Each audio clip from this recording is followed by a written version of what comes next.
Good evening, visitors. Welcome to the Australian War Memorial's last post ceremony. My name is Craig Burrell, and joining us today from the Royal Australian Air Force is Wing Commander Ian Greer. We warmly welcome the family of Private Timothy Alexander Howard Stark, whose story will be told shortly. We are also honoured to acknowledge Ms. Cara Abercrombie, United States Deputy Assistant Secretary of Defence for South and Southeast Asia, and the accompanying delegation. We welcome the veterans who have served, those that are still serving, and the families that support them. We acknowledge the members of RSL and Services Clubs Association, RSL Victoria and RSL Queensland, who are watching the broadcast of this ceremony around Australia.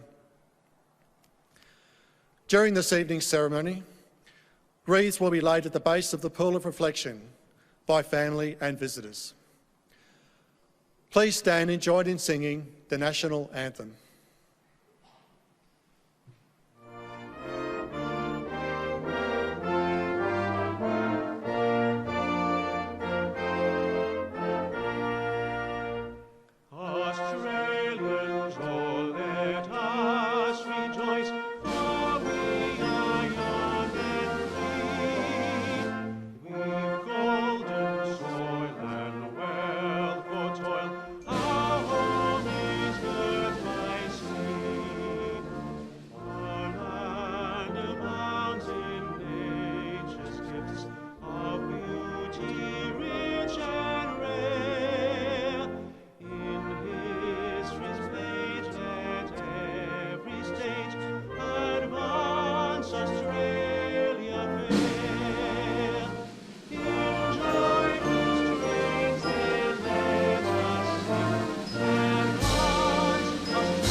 The Australian War Memorial was the vision of Charles Bean, Australia's First World War official historian. Bean landed with the Australian troops on Gallipoli and stayed with them at the front through to the end of the war. The idea of this national memorial and museum came to him at Pozières, France, in the depths of the bloody fighting of 1916. Bean's idea was that this would be a place where families and friends could mourn their loved ones buried in faraway places. It would also be a place that could help all Australians understand what these men and women had endured and what they had done for us. Bean's vision, to which we remain true, is best expressed as inscribed in the entrance to the memorial's galleries. Here is their spirit, in the heart of the land they loved, and here we guard the record which they themselves made. Tonight, we will read the story behind just one of those on the Roll of Honour, which lists the names of more than 102,000 men and women who have given their lives for us in war and operations for more than a century. But first, we present a lament, Flowers of the Forest. Wreaths or floral tributes will now be laid at the base of the pool of reflection.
Today, we remember and pay tribute to Private Timothy Alexander Howard Stark.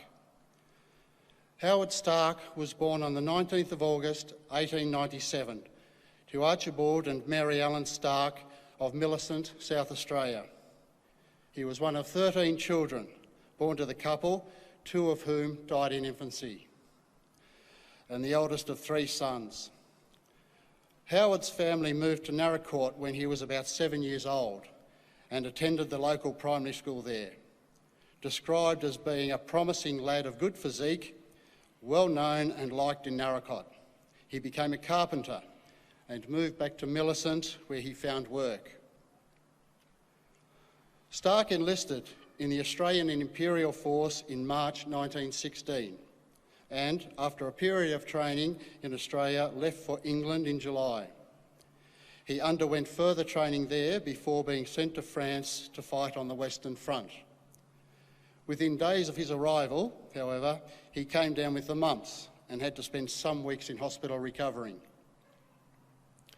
Private Stark was able to rejoin his battalion in late January 1917, after it had endured one of the harshest winters on record. The battalion continued rotating in and out of the front line until the Germans retreated to the Hindenburg Line. The Germans had fortified a number of villages on the approach to the Hindenburg Line to delay the Allied forces following their retreat. On the 2nd of April 1917, the 50th Battalion participated in an attack on one of those villages, Naroi. Stark was a member of A Company, which moved around to the right of the attack to support the rest of the battalion, which took through the village. A company encountered unbroken barbed wire fences which took some time to get through. At some point they encountered a German force which succeeded in capturing several men from the company. Thrown into disarray, the company struggled to advance, but eventually establishing a position within 100 yards of their objective. During this desperate fight, Private Howard Stark was killed in action. His body was later recovered and he was buried in Naroi Australian Cemetery with around 100 men of the 50th Battalion killed on the same day. His epitaph reads, "To live in hearts we leave behind is not to die." He was 19 years old. Howard Stark's name is listed on the Roll of Honour on my right, among more than 60,000 Australians who died during the First World War. His photograph is displayed beside the pool of reflection. This is but one of many stories of service and sacrifice told here at the Australian War Memorial. We now remember Private Timothy Alexander Howard Stark, who gave his life for us, our freedoms, in the hope of a better world.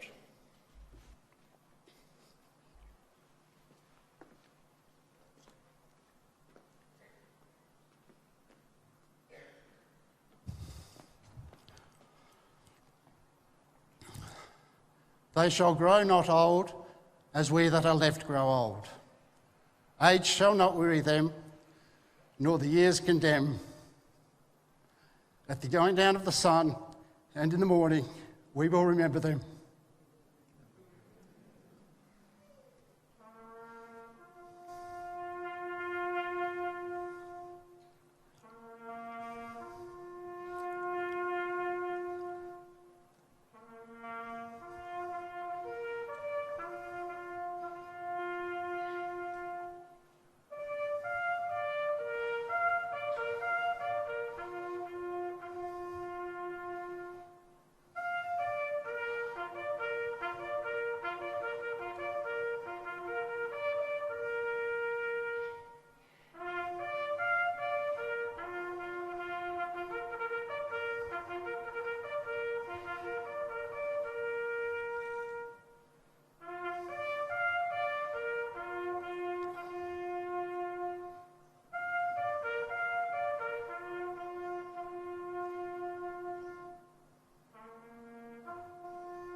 lest we forget. Lest we forget.